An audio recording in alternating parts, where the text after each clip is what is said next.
Hello friends, मेरा नाम है मोहन। ये अपना यूट्यूब चैनल है एजुकेशन हब वर्मा। आज हम हिंदी का न्यू टॉपिक करने वाले हैं रस। ठीक है दोस्तों, तो जिसने भी अभी तक चैनल को सब्सक्राइब नहीं किया है वो जल्दी से जल्दी सब्सक्राइब कर लीजिए ताकि आपको नई वीडियो का नोटिफिकेशन मिलता रहे। अभी जैसे कि एचएसएससी ग्रुप डी का एग्ज़ाम होने वाला है, उसके लिए भी यह फ़ायदेमंद है, जो कि इस पेपर में पूछा ही पूछा जाएगा और इससे प्रीवियस ईयर के क्वेश्चंस भी आए हुए हैं। ठीक है दोस्तों, देखते हैं। रस रस का दूसरा अर्थ क्या होता है? आनंद। रस का अर्थ क्या होता है? आनंद। इसकी परिभाषा देखिए, काव्य को पढ़ने या सुनने से जिस आनंद की अनुभूति होती है उसे रस कहते हैं। काव्य को पढ़ने या सुनने से जिस आनंद की अनुभूति होती है उसे रस कहते हैं। ठीक है दोस्तों, रस का अर्थ श्रेय धातु से माना गया है। किस धातु से माना गया है? श्रेय धातु से माना गया है। एक बार क्वेश्चन ये भी पूछा गया था, रसों का राजा किसे कहा जाता है? रसों का राजा श्रृंगार रस को कहा जाता है। किसको कहा जाता है? श्रृंगार रस को कहा जाता है। श्रृंगार रस क्या होता है?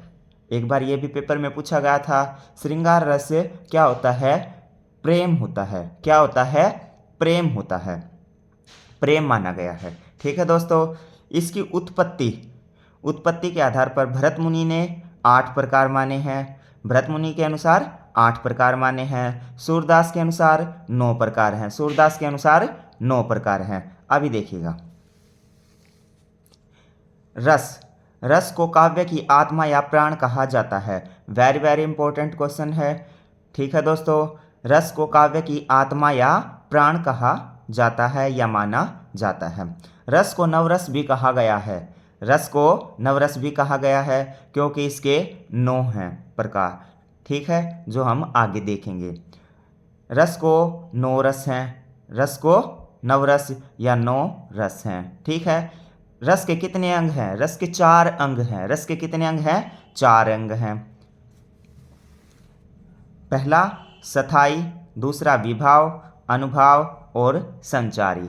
स्थायी, विभाव, अनुभाव, संचारी। स्थायी, इसके नाम से ही पता चलता है जो भाव स्थायी हों। जो भाव स्थायी हों, इनकी संख्या कितनी है? 11 है। ये भी पेपर में पूछ लिया जाता है, इनकी संख्या कितनी है? 11 है। विभाव, जो व्यक्ति पदार्थ अन्य व्यक्तियों के हृदय के भावों को जगाते हैं। जो व्यक्ति या पदार्थ अन्य व्यक्तियों के हृदय के भावों को जगाते हैं उन्हें क्या कहा जाता है? विभाव कहा जाता है। इसका प्रकार है 2, आलंबन और विभाव। आलंबन और विभाव। उदाहरण के तौर पर आलंबन को देखिए, जैसे कि एक फिल्म की हीरोइन होती है, उसको देखकर मन में जो भाव उत्पन्न होता है उसे क्या कहा जाता है?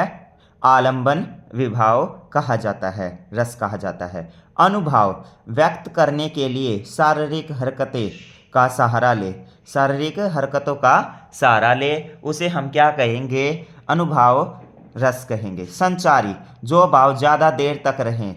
जो भाव ज़्यादा देर तक रहे उसे क्या कहेंगे? संचारी रस कहेंगे।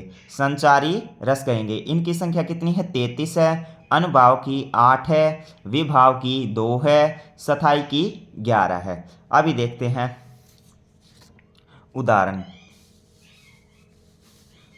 रस, ये वेरी वेरी इंपॉर्टेंट क्वेश्चन है।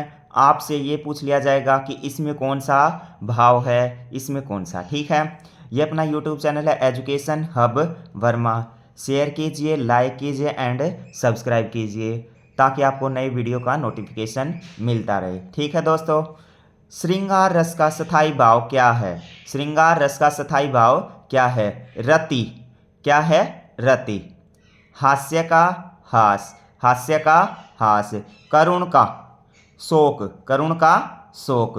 रौद्र का क्रोध। रौद्र का क्रोध। विभत्स का क्या आ गया? जुगुप्सा।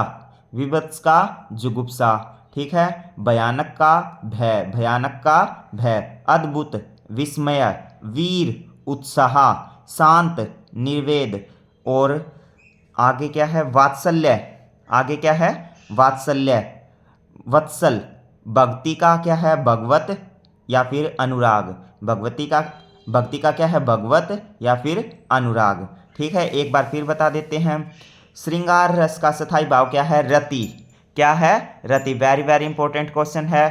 हास्य का हास, करुण का शोक, रौद्र का क्रोध, विभत्स का जुगुप्सा, भयानक का भय, अद्भुत का विस्मय,